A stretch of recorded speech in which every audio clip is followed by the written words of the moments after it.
च्या पाठीशी का ठामपणे उभं राहायचं आहे.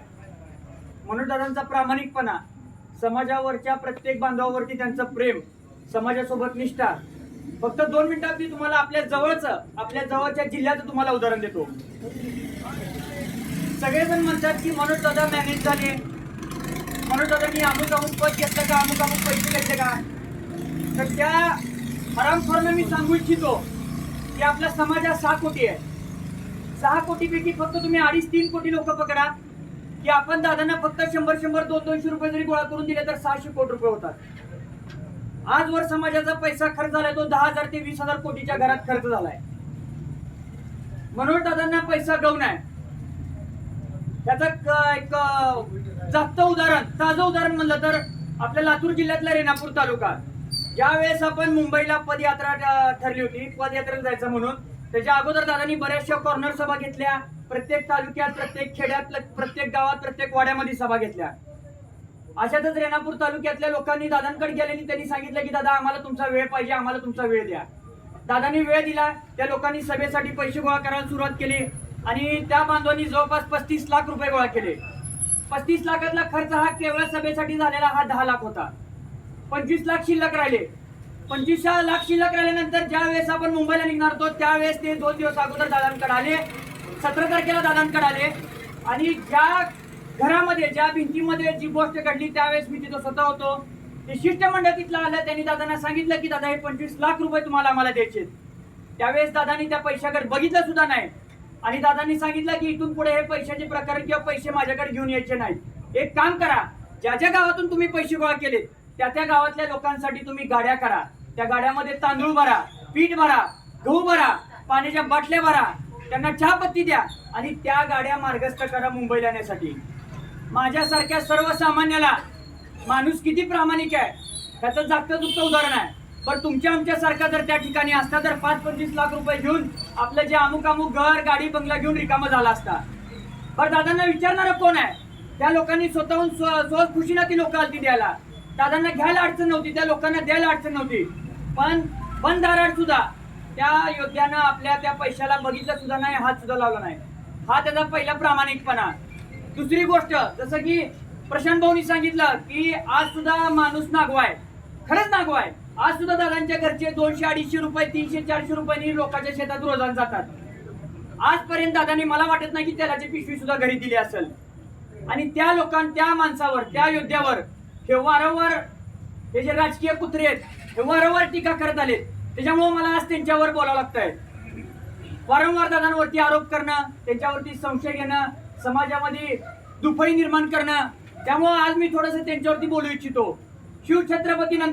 छत्रपती शिवाजी महाराजांनंतर ज्या वेळेस आपण मुंबईला निघालो होतो, मुंबईमधल्या नगरमधील मुस्लिम बांधवांनी दादांची ज्या ठिकाणी सोय केली होती, भावानं ती सोय होती ती मदरशामध्ये सोय होती. आणि छत्रपती शिवाजी महाराजांनंतर अंगावर काटा येतो सांगताना तुम्हाला, छत्रपती नंतर पहिल्यांदा त्या मदरशावर भगवे झेंडे फडकले गेले.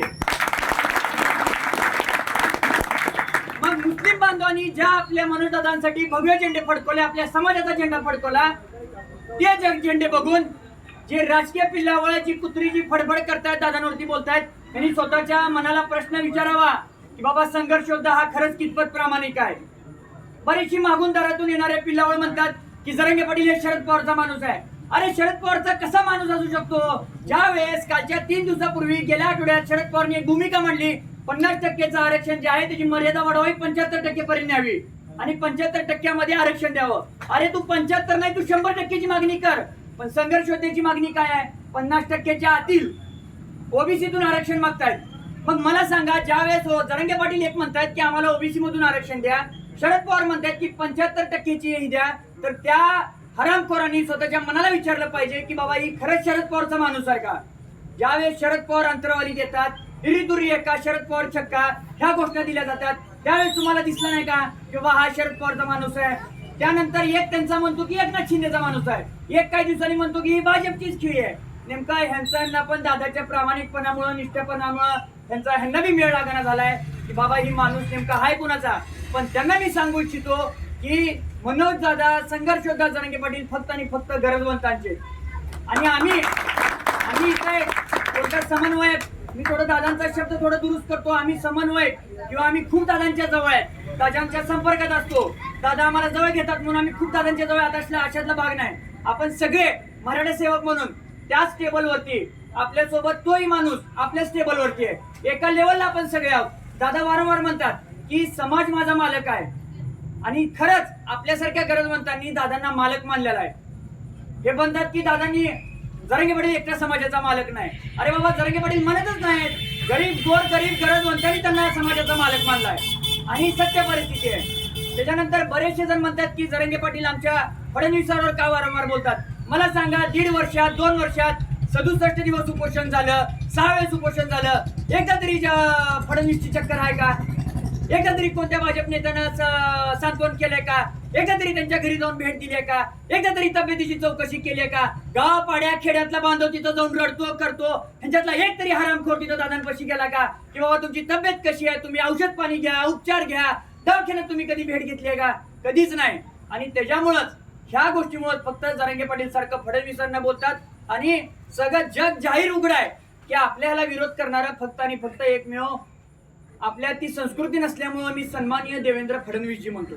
कारण आपल्या ती सुसंस्कृतपण आहे. आपण एका चांगल्या उच्च सुशिक्षित आपण समाजात वावरतो, त्याच्यामुळे आपण त्यांना मान सन्मानानेच बोलूयात की तुम्ही ज्या प्रकारे राजकारण करता, ज्यावेळेस त्यांना त्यांचं महत्व कमी करण्याचा प्रयत्न करतात, त्यावेळेस ते तुम्हाला माणूस बोलणारच आहे. बरं, अख्ख्या जगाला माहिती आहे की बाबा फडणवीसांमुळे हे आमचं आरक्षण लटकलं गेलंय. एक लक्षात ठेवा, तुम्हाला प्रामाणिकपणे सांगतो, आपल्यासोबत ना विरोधक आहे, आपल्यासोबत ना सत्ताधारी आहे. विरोधकांची भूमिका देखील आपल्यासोबत नाही, सत्ताधाऱ्यांची सुद्धा भूमिका आपल्यासोबत नाही. तुम्हाला जर आपल्या लेकरा बाळांना गरजवंतांना जर न्याय द्यायचा असेल तर तुम्हाला मनोजदादांच्या पाठीशी उभं राहण्याशिवाय तुम्हाला पर्याय नाही. का? त्याचं कारण सांगतो. उद्या जर तुमच्या आमच्यातली जी गरजवंतांची आज जी पोरं आहेत, ही पोरं उद्या वर्दीत दिसून ये आणि ही जर उद्या सरकारी अधिकारी झाली तर आपल्या नेत्याच्या किंवा आपल्या स्वतःच्या सतरंजा उचलणार कोण, असा त्यांना प्रश्न आहे. त्यामुळे ती तुमची कधी प्रश्न मांडणार नाहीत, तुमच्यासाठी कधी लढा उभा करणार नाहीत. दाखवा मला एखाद्याला नेत्याला दिलंय, जो कार्यकर्ता त्याच्या गाडीत फिरतो, दाखवा मला कोणत्या पण एखाद्या कार्यकर्त्याला ज्याला 5-50 एकर शेती आहे. उलट त्या कार्यकर्त्यानं आपल्या नेत्यासाठी 5-50 शेती विकली आहे, 5-50 एकर शेती 2 एकरवर आला. दाखवा एखाद्या गरजवंतांसाठी कोण लढलाय का? दाखवा एखाद्या आपल्या कार्यकर्त्यासाठी कुठला आमदार खासदार आलाय का? त्यामुळे कोणच नाही आपल्यासोबत. आपल्यासोबत फक्त आपले आई वडील, आपण एकमेकांसोबत आपले बांधव, आपण गरजवंत आणि संघर्ष योद्धा मनोज जरांगे पाटील सोडलं तर आपल्या समाजाला वाली राहिलेलं नाही. आणि ही शेवटची संधी आहे, नारायणगडावर यायची ही शेवटची संधी आहे. तुम्हाला सांगतो, जर तुम्ही ह्या वेळेस आलात, ह्याच्या पाठीमागं तुम्ही किती वेळेस आलात किती वेळेस नाही ह्याला महत्व नाही. ह्या दसरा मेळाव्याला आपलं येणं का बरं महत्वाचं आहे? ह्याच्या अगोदर प्रत्येक पक्षाचा, प्रत्येक पक्ष प्रमुखाचा, प्रत्येक नेत्याचा, प्रत्येक पक्षाच्या कार्यकर्त्याचा मेळावा झालेला आहे आणि त्याला गर्दी होती मराठ्यांची. पण हा दसरा मेळावा असा असणार आहे की दसरा मेळावा सुद्धा मराठ्यांचा आणि गर्दी सुद्धा मराठ्यांचीच असणार आहे.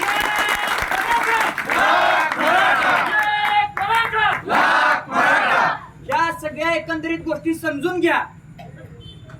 जर आपल्यात काही गटतट असतील, कोण अमुक पक्षाचा कोण तमुक पक्षाचा, हा लढा गरजवंतांसाठी, फक्त गरजवंतांसाठी म्हणतो मी, हा लढा आपला यशस्वी होईपर्यंत कृपया मी तुम्हाला कळकळीची विनंती करतो की तुम्ही ह्या वेळेस तरी दादांच्या पाठीशी ठामपणे उभं राहा, दादांचे हात बळकट करा. आपल्यासाठी कोणी नाही, कोण म्हणजे कोण नाही. जर तुम्ही आज देखील जर त्या नेत्याच्या पक्षाची जर चाकरी करत असाल तर आपली लेकरं भिकेला लागल्याशिवाय राहणार नाही. तुम्ही लिहून घ्या माझ्याकडनं. आज आपल्या समाजाला ह्यांनी टार्गेट करायला चालू केलंय, एकटं पाडायला चालू केलंय आणि ही आपल्याला कच्चं पिळून खातील, ही सुद्धा लक्षात घ्या तुम्ही. गेल्या 15 दिवसाखाली देशाचे केंद्रीय गृहमंत्री अमित शहा येतात, मान आहे त्यांच्याबद्दल, देशाचे केंद्रीय मंत्री आहे त्यांच्याबद्दल मान आहे, सन्मान आहे. पण तुम्ही अखंड देशाचे, अखंड भारताचे तुम्ही गृहमंत्री आहेत आणि तुम्ही इथं येऊन म्हणता की मराठ्यांचं आंदोलन गुजर पटेल प्रमाणे आम्ही गुंडाळू. मला त्या तेरच्या माध्यमातून मला अमित शहाना सांगायचंय, इतिहासाची पानं जरा चाळून घ्या. अशा अनेक शाह, अशा बड्या बादशाला ह्याच मातीत ह्या मराठ्यानं काढलेला आहे. हे तुम्ही विसरू नका, इतिहासाची पानं चाळा तुम्ही. त्याच्यामुळं तुम्ही समाजामध्ये किंवा 2 समाजामध्ये तेढ निर्माण करायचं काम तुम्ही तुमच्या राजकीय फायद्यासाठी तुम्ही करू नये, अशी मला तेरमधून त्यांना विनंती करायची आहे. मी काय खूप मोठा माणूस नाही, पण एक मराठा सेवक म्हणून मला त्यांना सांगू इच्छितो की कुठल्याही जाती धर्मामध्ये तुम्ही तेढ निर्माण करू नये. तुम्ही सगळ्यांना एकोप्याने घेऊन, तुम्ही केंद्रीय गृहमंत्री आहात, तुम्ही एकोप्याने घेऊन तुम्ही चाललं पाहिजेत आणि सगळ्याला समान न्याय दिला पाहिजेत. काल जे न्याय दिला, धनगर बांधवांचा आरक्षणाचा लढा मार्गी लागला. काल 15 जाती ओबीसी मध्ये टाकल्या. धनगर बांधवांना 1000 नाही 2000% जरांगे पाटलांनी पाठिंबा दिलेला आहे आणि जरांगे पाटलांच्या ह्या भीतीमुळेच खरं तर धनगर बांधवांना सुद्धा ते यश मिळालेलं आहे. धनगर बांधवांना यश मिळण्याचं कारण म्हणजे त्यांनी धास्ती घेतली जरांगे पाटलांची आणि मताच्या ह्याच्यावरती फक्त धनगर बांधवांना त्यांनी ते केलं. त्यांचं अभिनंदन आहे. 2000% धनगर बांधव एसटी मध्ये गेलेच पाहिजेत, ही सुद्धा पाटलांची पहिल्यापासून भूमिका आहे. पण देताना न्याय देताना एका जातीला एक न्याय, दुसऱ्या जातीला एक न्याय, ह्या पद्धतीचं तुम्ही ज्या पद्धतीचं राजकारण करताय त्याला सर्वसामान्य गरजवंत आता बघून शहाणा झालाय. त्याच्यामुळं बऱ्याचशा अशा गोष्टी आहेत. दादांबद्दल मी तुम्हाला बऱ्याचशा गोष्टी सांगू शकतो, आपल्याला वेळ पुरणार नाही. त्या माणसाचा प्रामाणिकपणा, बरं तो लढा का आजचा नाही, 2009 पासूनचा लढा आहे. 2009 पासून कित्येक पैसे दादांना छापता आले असते, कित्येक पैसे त्यांना कमवता आले असते, पण आज देखील त्यांच्या घरावरच्या पत्राला मोठे मोठे भोक आहेत. कशासाठी, कुणासाठी आणि का बरं त्याग आहे एवढा? आज सुद्धा त्यांच्या मुली, दादांच्या मुली ज्या आहेत ते जिल्हा परिषद शाळेत शिकतात. का शिकतात त्याचा प्रश्न प्रत्येक गरजवंताने आपापल्या मनाला विचारा. दादांवरती जे 2-4% आपल्यातले असतील, बाहेरचे असतील, जे दादांवरती बोलतायत त्यांना ह्याचं उत्तर द्या की आमचा संघर्ष योद्धा कसा प्रामाणिक आहे, आमचा संघर्ष योद्धा कसा निष्ठावंत आहे. आणि एक लक्षात ठेवा, गेल्या लोकसभेला दादांनी आपल्याला सांगितलं होतं की नांगर लावायचा आहे. आपण फक्त उभा नांगर लावला, पण ह्या विधानसभेला पहिला सकट आडवा नांगर सुद्धा आपल्याला विरोधकांना, सत्तेदारांना. उद्या जर दादांनी जर आपल्या मतदारसंघात किंवा आपल्या कोणत्या ह्याच्यात जर विधानसभेला जर दादांनी उमेदवार दिले तर त्याच्या खंबीरपणे आपणच नाही 18 पगड 12 बलुतेदार सुद्धा आपल्या पाठीमागं उभं राहणार आहेत. ह्यात कुठं दुमत नाही. आपण सुद्धा आपल्यातच काय फितूर असल्यामुळं आपण बाजूला सटकले जातो. त्याच्यामुळं पक्ष गट तट सोडून तुम्ही दादांच्या, पुन्हा एकदा मी विनंती करतो की दादांच्या नेतृत्वात काम करा. दादांच्या नेतृत्वात काम करायची संधी सोन्याची संधी आहे ही, आणि ही संधी जर तुम्हाला जर ही करायची असेल, तुम्हाला जर याचा साक्षीदार व्हायचं असेल, दादांचं नाव इतिहासात नोंद झालेलं आहे. उद्या तुम्हाला तुमची लेकरं विचारतील की बाबा सर्व तेज भाऊ सांगतील. सांगायचं तात्पर्य एवढंच आहे की आपण गावोगावी मिटिंग चालू आहे, आपण गावोगावी आपला समाज जोडत आहोत आणि प्रत्येक वेळेस आपल्यावर अनेक आरोप केले जात आहेत की मराठा समाज हा फक्त जातीयवादी बघतोय, हिंदू धर्मासाठी काय करत नाही. म्हणजे आपल्याला नावं कोण ठेवले तर आपल्याला नाव अशी लोक ठेवलेत की संबंध आपला देशच नव्हे तर जग सुद्धा जाणतो की हिंदू धर्म कुणी टिकवलेला आहे. मग तो महाराष्ट्रात असो, देशात असो किंवा जगात असो, हिंदू धर्म जर आजपर्यंत कुणी जपला असेल, सांभाळला असेल आणि वाढवला असेल तर तो फक्त मराठ्यांनी. अन्याय आपल्यावर एवढा अन्याय होऊन, आपल्या एवढे 438 बांधव बलिदान देऊन आपली दखल घ्यायला कोण सुद्धा तयार नाही. आपण एकत्र तरी कधी होणार आहोत, हा सगळ्यात मोठा प्रश्न आता निर्माण झालेला आहे. सांगायचं तात्पर्य बांधवांनो एवढंच आहे की कालची परवाचीच घटना आहे की 15 नवीन जाती ओबीसी मध्ये टाकल्या, ज्याची की कुणाला मागणी नव्हती, कुठलं आंदोलन नव्हतं, चळवळ नव्हती, काय सुद्धा नव्हतं. तरी सुद्धा ती त्या 15 मधल्या तुम्हाला 13 जाती तर माहिती नाही, तर मला काल माहित आल्या की जाती होत्या ओबीसी मध्ये आहेत आता घातलेल्या 15 नवीन म्हणून. मग आपण संयम कुठवर बाळगायचा ही सुद्धा आहे. म्हणजे एक विषय आहे महत्वाचा की आपल्याला मराठ्याला कुणीच नाही वाली उरलेला. सन्माननीय जरांगे पाटील बोलले तर आपल्याला वाली कोणच नाही. किती संघटना आहे त्या हिंदुत्वाच्या, कुठल्या संघटनेने एकत्र आपल्याला लेटर पॅडवर लिहून दिलं ह्या मराठ्याच्या गोरगरिबांच्या गरजवंताच्या लढायला आणि त्यांना ओबीसी मधून आरक्षण भेटावं म्हणून आमचा ह्यांना पाठिंबा आहे. कुणी दिला आपल्याला पाठिंबा? आपल्याला पाठिंबा कुणी दिलेला नाही. RSS न दिलेला नाही, शिवप्रतिष्ठान हिंदुस्थान दिलेला नाही, विश्व हिंदू परिषद न दिलेला नाही, परत आपल्याला संभाजी ब्रिगेडनं नाही, कोण लेखी द्यायला कोण तयार नाही. असे हिरवारे आपल्या सोबत म्हणतील आम्ही तुमच्या सोबतच आहोत म्हणून. आणि सर्वात मोठी खंत म्हणजे आपले तरुण त्या सगळ्या संघटनेत इन्व्हॉल्व आहेत. मग कुठपर्यंत आपण दुसऱ्याची हमाली करायची, कुठपर्यंत आपली सेवा करायची, कुठपर्यंत हिंदू करायचं. आज महाराष्ट्रात असू, देशात असू, कुठली बी आपली देवस्थान असू द्या हिंदूची, कोण सांभाळतंय, कोण वाढवतोय, कोण प्रचार प्रसार करतंय, आपणच करतो. मग आपण जात म्हणून कधी वागणार आहोत? कुठल्या सत्ताधाऱ्याने, कुठल्या विरोधकाने आपल्या 438 बांधवांना जाऊन मदत केली? अगर त्यांचे काय हाल चालू आहे, त्यांच्या कुटुंबाचं काय वाटवळ झालेलं आहे, कुणाचा बाप मेलाय, कुणाचं लिकरू मेलंय, कुणाचा भाऊ मेलाय, मग कुठपर्यंत आपण शांत बसायचं? कधी आपल्याला घाम फुटणार आहे? कधी आपण एकत्र येणार आहोत? आणि एवढं सुंदर आणि इमानदार आणि त्याग करणारं नेतृत्व आपल्याला मिळालेलं असताना सुद्धा आपण जर त्यांच्यासोबत जाणार नसताल तर आपल्या एवढा महामूर्खपणा कोण सुद्धा करणार नाही. एवढं लक्षात ठेवा. काही दिवस आपल्याला फक्त राजकारणातून बाहेर जायचं आहे. काही दिवस म्हणालो फक्त मी तुम्हाला, सोडून द्या सर्व पक्ष, कोणी आपलं नाही, सत्ताधारी नाही ना विरोधक नाही, ह्याची जाणीव प्रत्येकानं अंतःकरणात बाळगा. जर कुणाची बांधिलकी कुणा पक्षाची असेल तर ती तू काय 1 महिना 2 महिने बाजूला ठेव आणि सन्मानी आपल्या जातीच्या आणि आपल्या गरजवंत मराठ्याच्या सोबत राहा. ही माझी तळमणी सांगायची तुम्हाला इच्छा आहे. दुसरा विषय तुम्हाला सांगतो, अनेक जण मनोदादाच्या पाया पडले जाऊन कार्य अहवाल त्यांनी सादर केले की बाबा आम्हाला उमेदवारी द्या, आम्हाला उमेदवारी द्या, आमचं कर्तृत्व असं आहे, आमचं नेतृत्व असं आहे म्हणून. ऑल महाराष्ट्रामधून जवळ 2200 लोकांनी हा कार्य अहवाल तिथं पोच केला. काही हरामखोर तर असे आहेत तिथं जाऊन म्हणले की आम्ही असं केलंय, आम्ही आजपर्यंत गरीब घराण्यातून मी आलो, मला उमेदवारी जाहीर करा. कुणी ज्यांना राष्ट्रवादीची बी अपेक्षा आहे, बीजेपीची बी आहे, सेनेची बी आहे, तिकडे बी मागाले तर तिकडे बी गेलेत. ते हरामखोर कुठल्याही आंदोलनात सक्रिय नाहीत. आम्ही 500 केसेस घेतलेल्या अंगावर माणसं आहोत. कशामुळं तर जातीसाठी केलेलं आहोत. ही फक्त तिथं दादापाशी जाऊन सांगते की आमचे एवढे कारखाने आहेत, आमच्या एवढं हे आहे, आमच्या एवढ्या पतसंस्था आहेत, आमच्या एवढ्या शिक्षण संस्था आहेत, ही सांगून मागायलेत. मग तुम्ही आम्ही कधी जागा होणार आहोत? किती दिवस राजकारण करणार आहोत? हा सुद्धा सगळ्यात मोठा प्रश्न आहे. तर जो आपला रस्त्यावर उतरलेला कार्यकर्ता आहे त्याला साथ द्या, त्याच्या मदतीला जावा. तुमच्याच गावातून जर कोण प्रयत्न करत असेल तर त्याला नाव ठेवण्यापेक्षा त्याला पाठिंबा द्या. त्याच्यात कुठलाही स्वार्थ नाही. आज आपल्या धाराशिव जिल्ह्याचं सगळं आपलं तिथं वजन आहे म्हणून दादापाशी. कारण तुम्हाला एक सांगतो, प्रत्येक ठिकाणी मोर्चे काढले, प्रत्येक ठिकाणी रस्ता रोको केले, हायवे केला. आमच्या गावाने सुरुवात केली, मी म्हणजे सांजेचं नाम उल्लेख करत नाही कुठला आपल्याला, पण आपण छत्रपती शिवाजी महाराजांसारखा चौक आपण 8 दिवस बंद पाडला, तिथून पुन्हा एकदा प्रेरणा भेटली. मग एवढा त्याग कशासाठी चालू आहे? आपली वकिलाची फौज आहे, आपलं असं आहे, आपलं तसं आहे, आपल्याकडे सगळंच आहे पण आपली किंमत नाही, अशा अवस्था आपली महाराष्ट्रात झालेली आहे. मग आपण कुठपर्यंत शांत बसणार आहोत? अगर कुठपर्यंत आपण हे करणार आहोत? तर खरं सांगायची परिस्थिती तुम्हाला सांगतो, ज्या ठिकाणी आपला बहुसंख्य मराठा असतो तिथं जर आपली थोडी परिस्थिती चांगली आहे भावांनो, पण जिथं आपला मराठा समाज अल्पसंख्याक असतो, मग सिटीत बघा, एखाद्या मोठ्या गावात बघा, कुठे बी त्याच्यावर मात्र एकदम म्हणजे 400 वर्षापूर्वी कसा अन्याय होत होतो त्याप्रमाणे अन्याय होतं. आई बहिणी सुद्धा घराच्या बाहेर निघायचा अवघड होऊन बसलेला आहे.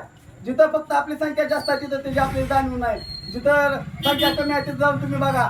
मग कुठपर्यंत आपण आपल्या आपल्यातच भांडणं करणार आहोत, आपल्या आपल्यातच तू मोठा का मी मोठा म्हणणार आहोत, आपल्या आपल्यातच राजकारण किती दिवस आपण करणार आहोत? ह्याचा सुद्धा विचार करायची वेळ आलेली आहे. ही प्रत्येक ठिकाणी जाऊन सांगायचं एवढं तळमळीनं एकच कारण आहे की आपल्या लोकांना 10 वेळा सांगितलं तर तुझं कळत नाही की 11वी वेळ सांगायचे आणतात म्हणून. आम्ही पोटतिडकीनं आपल्या मधल्या रॅलीला सुद्धा दादांच्या असेच गावाचे दौरे केले, आता सुद्धा करतोय. नाही जागृत झाला तर मध्ये असंच नाही, प्रत्येकाच्या पोटात पोट सुरू उठलेला आहे. मराठा कधीच एकत्र येत नव्हता, आज कसं काय एकत्र आला? तर आपल्याला तेवढं प्रामाणिक छत्रपती शिवाजी महाराजांनंतर, संभाजी महाराजांनंतर आपल्याला प्रामाणिक नेतृत्व मिळालेलं आहे. त्यांचा कुठलाही स्वार्थ नाही. आजही त्यांच्या घराची परिस्थिती काय बघा, तुमची माझी परिस्थिती जरा चांगली आहे. तर मनात कुठलीही शंका आणू नका. आपली एवढं मोठ्या धाराशिवमध्ये आंदोलन तोडून एखादं सुद्धा नाव आपण पुढे काय येऊ दिलं नाही, तर त्याचं एकमेव कारण ते आहे, ना धाराशिवला आलं, ना मराठवाड्यात आलं, ना महाराष्ट्रात आलं. नाव फक्त एकच आहे, एकाच नावावर आपल्याला आंदोलन चालवायचं, सन्माननीय मराठा हृदय सम्राट जरांगे पाटील. दुसरं नाव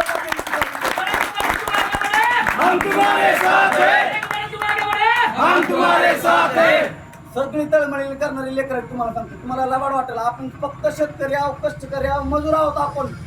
आम्ही सुद्धा दररोज सोयाबीन करतो, रात्री मिटिंग करतो, पर्याय नाही. आपल्या शेतकऱ्याच्या पिकाला भाव नाही, आपल्याला किंमत द्यायची नाही. शेतकऱ्याच्या विषय काढायचं कारण सांगतो, कारण 100% पैकी जर आपण 80% मराठा शेतकरी आहे, 20% फक्त इतर आहे, म्हणून शेतकऱ्याची बाजू द्यायची. आणि ज्या वेळेस शेतकऱ्याच्या आत्महत्या आपल्या आत्मबलिदान आपण घेत नव्हतो, जे काय 438 लोक आपले गेले आपल्याला सोडून, परंतु आपल्या ज्या शेतकऱ्याच्या आत्महत्या होतात त्या सुद्धा 70-75% फक्त मराठा आत्महत्या असतात. त्याच्यामुळे आपली जागा होते, जास्त वेळ घेत नाही, कारण कमी वेळ राहिलेला आपल्याला नियोजनाला. एकमेकाला सहकार्य करा, ज्यांना वेळ भेटते वेळ असू द्या, ज्यांच्याकडे गाडी आहे त्यांनी गाडी द्या, डिझेलला पैसे घेतले डिझेल गोळा करा.